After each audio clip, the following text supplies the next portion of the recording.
नमस्कार किसान भाइयों, स्वागत है आप सभी का आपके अपने यूट्यूब चैनल धाकड़ एग्रीकल्चर में। किसान भाइयों, आज का जो ये वीडियो है, इस वीडियो में हम लहसुन की फसल में पीलापन की समस्या के बारे में पूरी डिटेल के साथ में बात करने वाले हैं।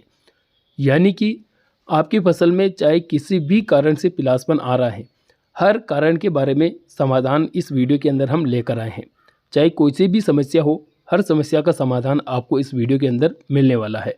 तो अगर आपकी लहसुन की फसल में भी किसी कारणवश पीलापन की समस्या आ रही है तो इस वीडियो को पूरा देख लेना, ताकि आप भी अपनी फसल में आने वाली समस्या के समाधान कर सकें और अपनी लहसुन की फसल में पीलापन की समस्या को दूर कर सकें।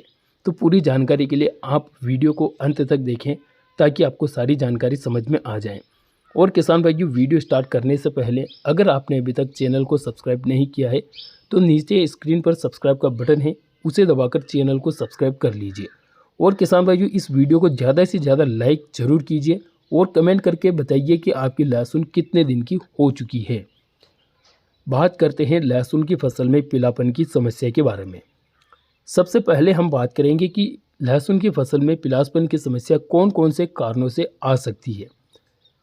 लहसुन की फसल में पीलापन आने का सबसे पहला कारण होता है थ्रिप्स।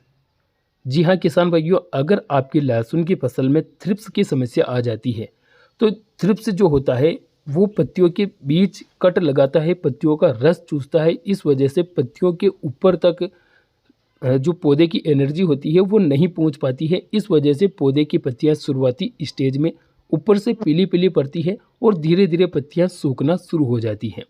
तो थ्रिप्स एक मुख्य कारण होता है पीलापन आने का। दूसरा कारण होता है फंगस। थ्रिप्स के बाद में फंगस सबसे ज़्यादा अटैक करती है लहसुन की फसल पर। फंगस पत्तियों पर भी आती है और जड़ों के अंदर भी आती है। जड़ों में अगर फंगस आती है तो पूरा पौधा धीरे धीरे पीला पड़ता है, फिर सूखना शुरू होता है और धीरे धीरे पूरा पौधा खत्म हो जाता है। इस प्रकार से भी लहसुन में पीलापन की समस्या आती है। इसके अलावा कुछ खादों की कमी से भी पीलापन की समस्या आती है और जड़ों में कीड़े लगने की वजह से भी पीलापन की समस्या आती है। अब इन सभी समस्याओं को हम किस प्रकार से दूर करें, इसके बारे में बारी बारी से हम बात करते हैं। सबसे पहले किसान भाइयों, हम खाद के बारे में बात करते हैं। अगर आपकी लहसुन की फसल 40, 50 या 60 दिनों के आसपास है और उसमें पीलापन आ रहा है तो आप उस फसल में यूरिया खाद का उपयोग करें। यूरिया खाद के साथ में आप लगभग 10 किलोग्राम इफ्को कंपनी की सागरिका ले लें। सागरिका के अंदर कई प्रकार के पोषक तत्व पाए जाते हैं जो लहसुन की फसल में न केवल पीलापन को दूर करते हैं बल्कि पौधे की ग्रोथ भी बढ़ाते हैं। तो सागरिका यूरिया खाद के साथ में आप जरूर ले लें। और माइक्रोराइजा, किसान भाइयों 4 किलोग्राम प्रति एकड़ की दर से आप माइक्रोराइजा भी यूरिया खाद के साथ में ले लें और ये खाद डालने के बाद आप अपनी फसल की पिलाई कर दीजिए।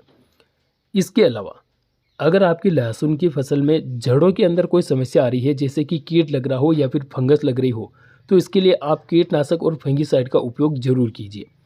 अब कीटनाशक के रूप में आप क्लोरोपाइरीफास दवा का उपयोग कीजिए जड़ों के लिए, और फंगीसाइड के लिए आप कीटाजिन जो 50% दवा आती है उसका उपयोग कीजिए। क्लोरोपाइरीफास प्लस कीटाजिन दोनों को एक साथ में घोल बना लीजिए और जब आप सिंचाई करेंगे तो उस पानी के साथ में इन कीटनाशक और फंगीसाइड को चला दीजिए, ताकि ये जो दवाएं हैं पानी के साथ में जाकर पौधे की जड़ों तक उतर जाएगी और जड़ों के अंदर जितने भी कीट फंगस है वो सभी को खत्म कर देगी। अब बारी आती है कि थ्रिप्स और फंगस, ऊपर अगर थ्रिप्स और फंगस लग रहा है तो उसे किस प्रकार से कंट्रोल करें। अब थ्रिप्स के लिए आपको दवा लेनी है सिजेंटा की अलीका। किसान भाइयों, यह जो दवा है थ्रिप्स के लिए काफ़ी कारगर साबित हो चुकी है, तो आप अलीका का उपयोग स्प्रे के माध्यम से करिए। अब अलीका आप 8 ml पर टंकी या फिर 10 ml पर टंकी के हिसाब से भी ले सकते हैं। अलीका के साथ में फंगीसाइड की बात करें तो फंगीसाइड के रूप में आप ले सकते हैं धानुका कंपनी की कोनिका।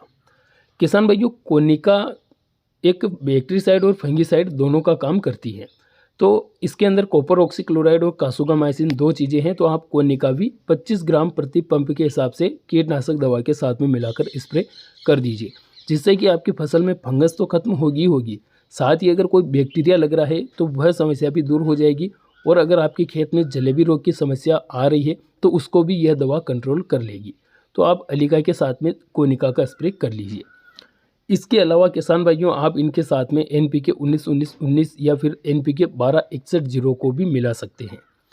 ये सभी चीज़ें जो है आप स्प्रे कर दीजिए।